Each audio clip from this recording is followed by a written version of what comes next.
Hey, everybody, and welcome to another episode of Nintendo Fuses Industry Talk. I'm your host, Barry, and today I'm joined by a very special guest. So, Khalil, you and your brother have put together a development studio called Decoy Games. Let's start with how did you guys get started with that? Like, what brought that about? So, I think most starting from probably like the midpoint, I think is like when we were sure we wanted to be game developers. I started making games in college. I always knew I wanted to get into game development, and it wasn't until about my senior year that I finally found a Flash development class that had like a game development part to it. And because I was kind of disappointed in the school curriculum and I never found any classes that fit into the career that I wanted to get into, I got really excited for this class. And I ended up making a game for a midterm project called Swimsanity: The Adventures of Muba Jiver, the Scuba Diver, which was basically a like hyper casual game where this scuba diver would dive down to the bottom of the ocean and try to grab gold while he dodged a bunch of sea creatures. And this is based off a Nintendo game from the Game & Watch Gallery collection called Octopus. That's exactly what I was thinking of. Yeah, shouts out to all the 80s and 90s gamers out there. So basically that I made this game, and I'd come back to class and a lot of my classmates would be playing it without me even being there. And that was like the first time I was like, maybe I can do this for real. Like maybe I can actually like have this spread to other people as I like kind of improve in my craft and whatnot.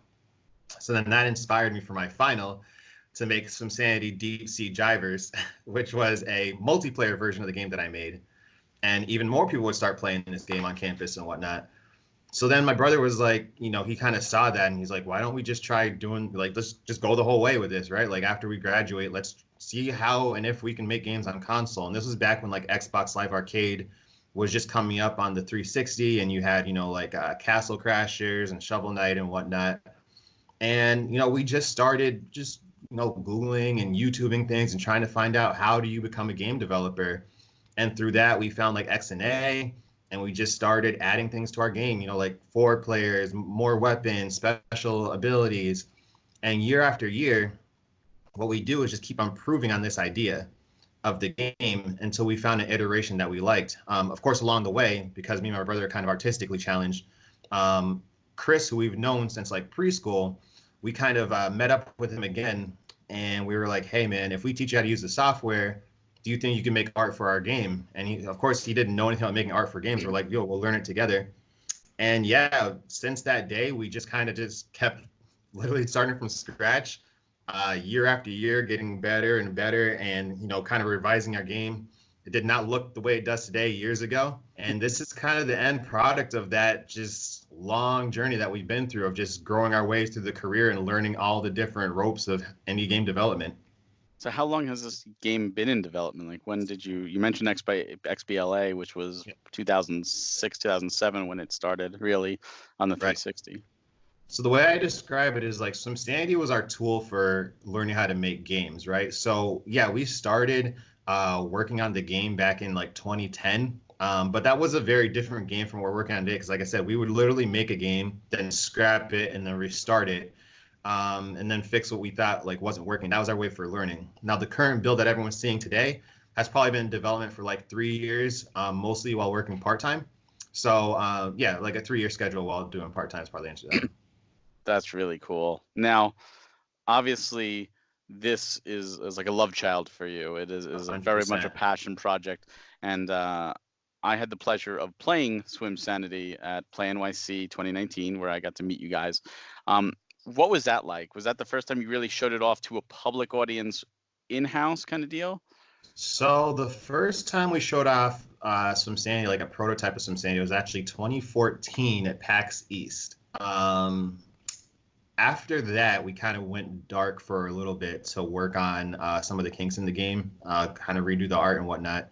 So this version that you saw at Play NYC, we've been showing off for like I think the past year and a half. Play NYC was probably one of our biggest shows, like by far. Like we were slammed at that show, and I think that just the support and love from the New York community has always been great.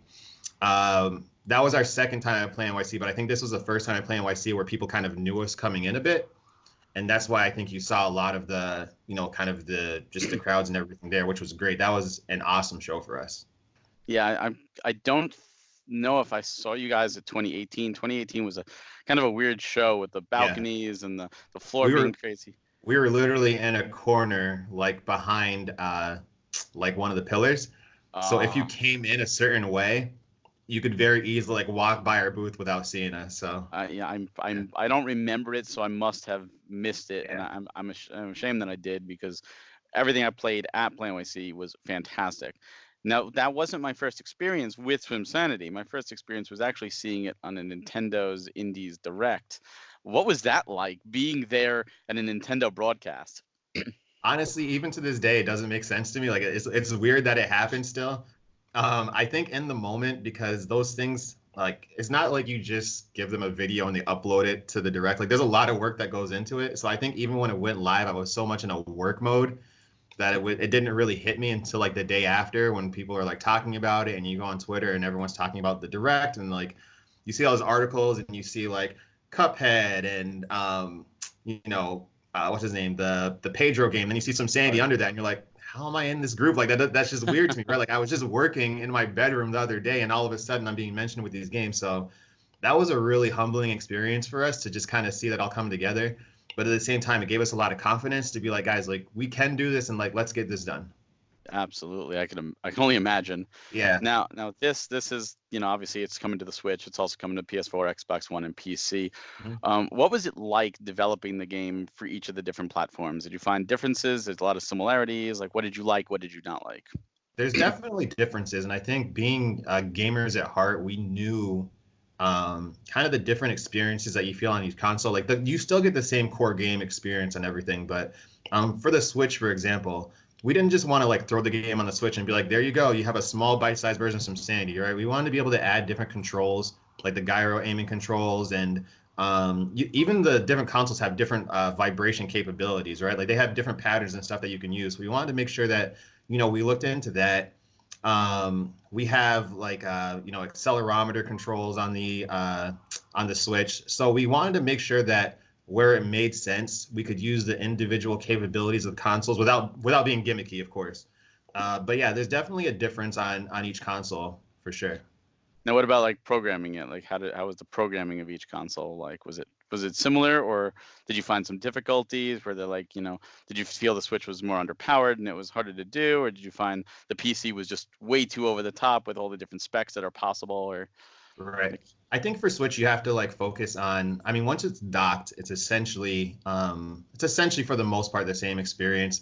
I think when you're focusing on the undocked capabilities or when things really change, I wouldn't say I've heard people have more challenges than we did for the most part. I think given the style of our game, maybe it wasn't as bad. But there were definitely things that you had to do to, simplify some things so it runs better on handheld. Because we wanted to make sure that the handheld experience is just as good as the docked experience. Um, but honestly, like there's different pros and cons and challenges to working with each console. So I can't sit here and say like this one was super easy and this one was really hard. So they all definitely provide their different challenges. I would say PC is probably the absolute easiest because that's what you end up developing on naturally to begin yeah. with, and then the consoles kind of come a bit after that. Now, what about the other makers? Does Microsoft or Sony, have they reached out to you? Have they done anything in terms of support or promotion? Like, obviously Nintendo did the Direct. So I can say that we have some big things coming up for sure. Okay, a little tease. Yeah. That's fine. Yeah. So since you showed it off at PAX 2014, and obviously the Nintendo Direct and the Play NYC, as among other shows, how's the feedback been?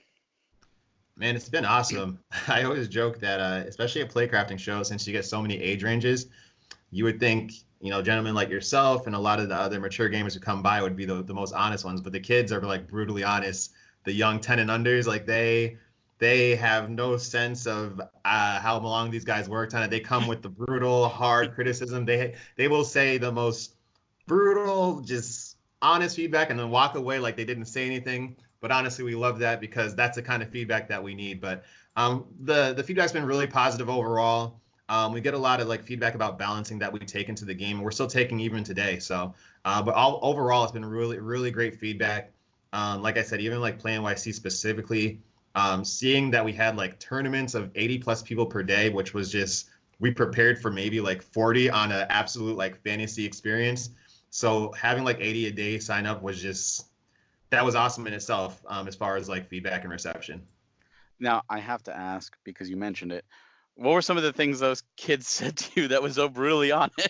Because you never really know where their heads are at sometimes. They will literally just tell you that they just don't like a character, just design itself overall. We've gotten feedback on our character designs. I don't like this Unleash at all. I don't like this level. But overall, typically that's because they enjoyed the rest of the experience so much that they have that kind of freedom to just pick and point at different things. So Absolutely. we have heard from a kid saying that I think it's going to be bigger than Fortnite. So I wanted to like hire that kid as a PR rep to come along with us and talk about the game along the way. Now, when I got to play it, we did a 4-player experience going through the level, and we were teammates. We were playing co-op, and then afterwards we played like a deathmatch kind of deal. So I love the fact that this game does multiple modes. But at heart, I am a single player gamer. I love single player experiences. I love to just have my private little area, so to speak, and just sink my time into a video game and get lost into it. What's the single player experience like in this? Yeah. So we have in our adventure mode, we actually have challenges specifically designed behind single player and doing solo challenges to, complete the campaigns on your own. So on the single player side, you can play our adventure and our survival modes on your own. You can even play survival with bots. So, and we have different difficulties of the bots and whatnot. So you can, tune up your skills and practice a bit. As I said before, adventure, we have solo with challenge that you can only complete by competing with yourself. We really wanted to make sure that no matter how you played the game, whether it's solo, online, local, with friends, that you had an ability to enjoy the game. And we actually think that's one part of the game people don't realize, because since we're always going to shows, we always tend to put on versus, since that's kind of like the most convention-friendly thing to do. Yeah. But there's a lot of modes in the game that have always been in the demo that people haven't even had a chance to try or see. And we're actually hoping to show some of that this weekend. Yeah. Speaking of this weekend, by the time this goes live, this weekend will have passed. But what I think you're doing is awesome, and I'd like to talk just a little bit about it. You have a preview event coming up this weekend at Microsoft Store in New York City. What's that like? That's all about you, really. Yeah. So we like to get we try to say we want to be more than just developers, right? We feel like gaming outside of us is a way to bring everyone together, right? Anytime you go to these gaming conventions, you see all different types of people that would have never gotten to know each other, come together just to have fun and play a game. So we always try to make sure when we can, we're not just behind the computers. And we felt like the best way to celebrate coming close to our launch was to have a Swimsanity launch event where people just, no pressure, come by, play the game, chat with us, meet new friends and whatnot. So we're going to be at the flagship Microsoft Store this weekend, or tomorrow is Saturday. Basically, we have 10 high-powered screens, 4 local screens. I think up to like 20-something people can play at the same time. Have a chance to play with your friends. Try the first online demo there. We're actually going to have some big announcements that night. As I said before, we'll be showing off some new modes and new tournaments that we have never done before. So we're excited to see how that goes for the first time. But it should be a fun time. Yeah, it definitely sounds like it, and it's great that you're able to do this, especially as an indie developer, to be able to put on a show pretty much for you, like almost like a launch party or a launch preview, so to speak. And I'm sure when this comes out, it's going to be one of those like, huh, it's out. It's out to the world. A little sigh of relief. We made it. Yeah. But when that always happens, you only have a brief reprieve before the inevitable question, what comes next? So where do you see yourself and Decoy Games going next? Yeah, so if I were to go through a timeline, it's going to be get the game out, take a breather, right? Get some rest. There's probably going to be your typical kind of support for Swimsanity. So, any patches and stuff that need to do to make sure that you guys get the best experience. But as far as the future of Decoy Games, for sure, we have a full-blown plan of like supported like DLC and additional features to the game. But we don't only want to be like Swimsanity developers. So we actually have 3 prototypes, and we're like 100% sure of the game that we want to make next. So we plan on being around for the long run. And then other things too we want to get into. We want to be able to show off some of our merchandise that we have and different avenues that we can take Decoy Games. So we feel like we have a kind of a different vision on how we want to attack the indie scene a bit. But I think the foundation of that is the Swimsanity release. So I think as soon as we get the Swimsanity release out there, as a team, we'll be able to like look back at what happened and then kind of see where we can take that for next steps. But we definitely have some things in store.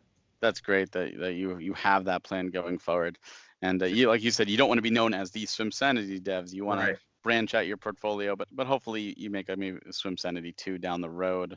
Yeah. Now this is a question I might have even asked you at Play NYC, but I asked this of everybody I talk with that's doing any type of indie game. Physical release. I'm a physical collector. A lot of people love physical games. We want to make sure Swimsanity lasts after the servers shut down. At least, you know, you have all that single player content to play. Have you thought about it? Have you talked with anybody? Is anything in the works? Yeah, we've definitely thought and talked about it. I think like I said, the digital release comes first. We got to see where that goes, but 100% trust that is definitely in discussions. We even joke about it, like, hey, even if I can get a hard copy in my room just to put on my shelf, but no, but in all seriousness, that is something we are seriously considering. We just have to. It's probably going to be more like a down the line thing, but yeah, we're definitely talking about it. Oh man, that's good, because a lot of indies are like, I don't know if I can do it, or what goes into it, or if my game's even good enough. And I think especially all of us that grew up with games, just to have your game on the shelf. Right.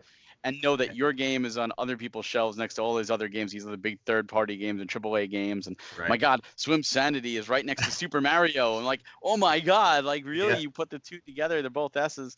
I'm a 90s gamer, right? So I grew up on like SNES and 64.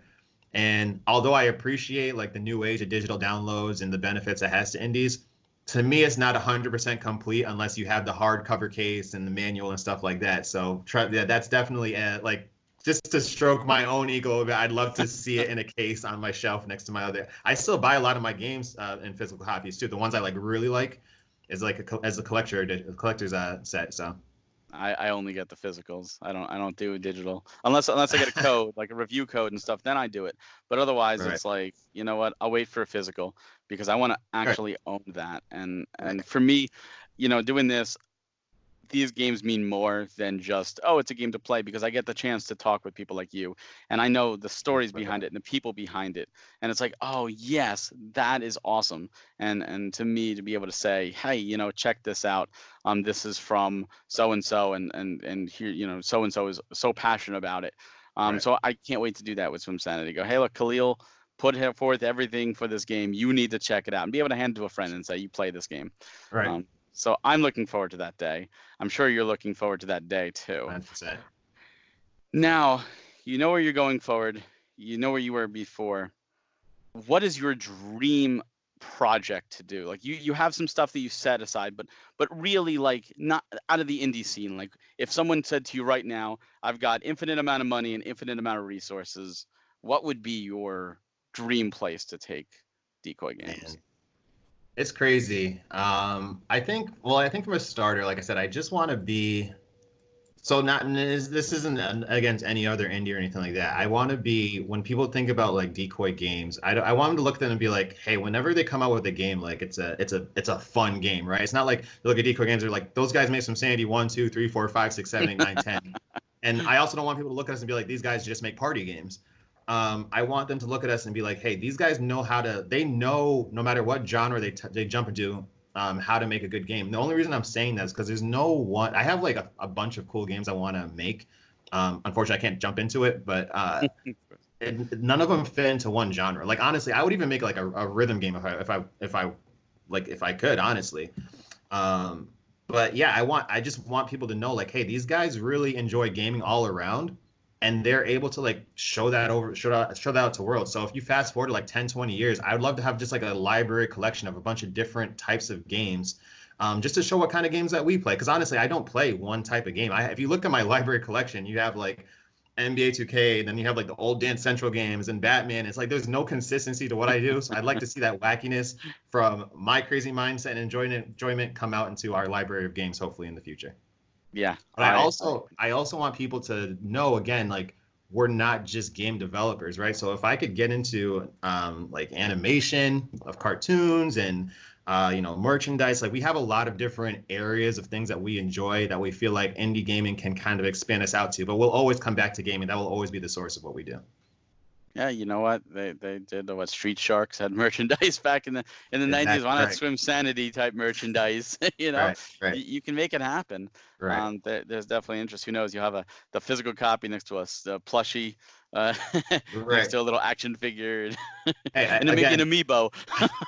again, 90s mindset is just everywhere and anywhere. So The yeah, cereal, Swimsanity, the cereal. exactly. It will only last a month because it's going to be some off-brand taste, and once you Yeah. actually open it, you're like, I don't know about that. I'm Little questioning fish putting this in my flavored body. cereal. Oh, that's great. Now, quickly, one thing is the game is close to coming out. Is there one thing that you wish you had the opportunity to put in this game that you just felt you had out of time or out of resources, that you would have liked to put in here? Maybe it's going to come post-game DLC. Maybe it'll be an idea saved for the sequel. But is there anything in particular you want, maybe talk about that you would have liked to have gotten in here? Yeah, I guess given time, I probably want to put some more. I think when we started, like character creation wasn't anything too crazy. Like it was only for specific games. So I guess more character customization is something that we definitely have been talking about for the future. That's definitely something I'd like to have in the game. There's a couple game modes that we wanted to get into the game, but we needed to kind of focus on a core set to keep it focused. That will probably, come in future patches. But I would definitely say for me personally, it's probably like the character creation, maybe a bit more like cinematic stuff around it. But these are things that we can definitely add in the future. Things we're always talking about. And like I said, now you play games and, there's so much like make the character look the way that you want kind of thing. I would love to have that in the game too. That sounds great. Yeah, character customization seems to be everywhere nowadays. Yeah, everywhere. Honestly, back in the day, it was just like a couple sports games and, your wrestling games. And that was pretty much it. Now you're playing like superhero games where you make your own superhero and, I think that's so how it's Fortnite even definitely makes their something. money. It's Right. all cosmetic stuff, right? Exactly. Right. The Swimsanity cosmetic collection. There you go. Well, if you are listening to this and this all sounds interesting to you, you're like, oh, this sounds great. Swimsanity, it is a multiplayer underwater shooter that has action-packed co-op and versus game modes as well as single player modes. This is coming out early next year, early 2020, or we we plan giving announcements of dates very soon.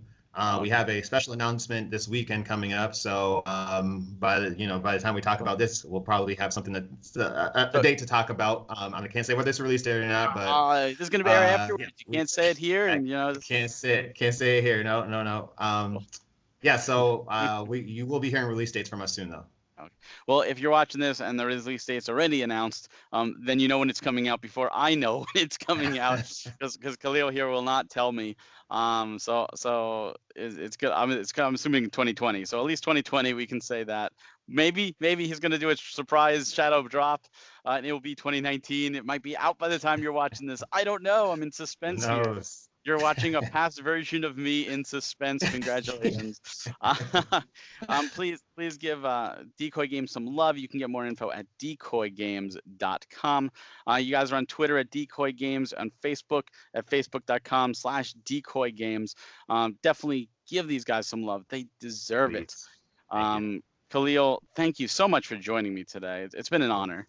Of course. Thank you so much for having us. For me. I'm so used to being my brother. Yeah. And remember, for all your Nintendo news, please go to nintendofuse.com. We also have videos like this, our podcast, and a bunch of stuff on our YouTube page. So please subscribe to that. And we have a Discord with game developers and gamers alike, all in there. Please, you could join that. We'll have the description and the link in the below.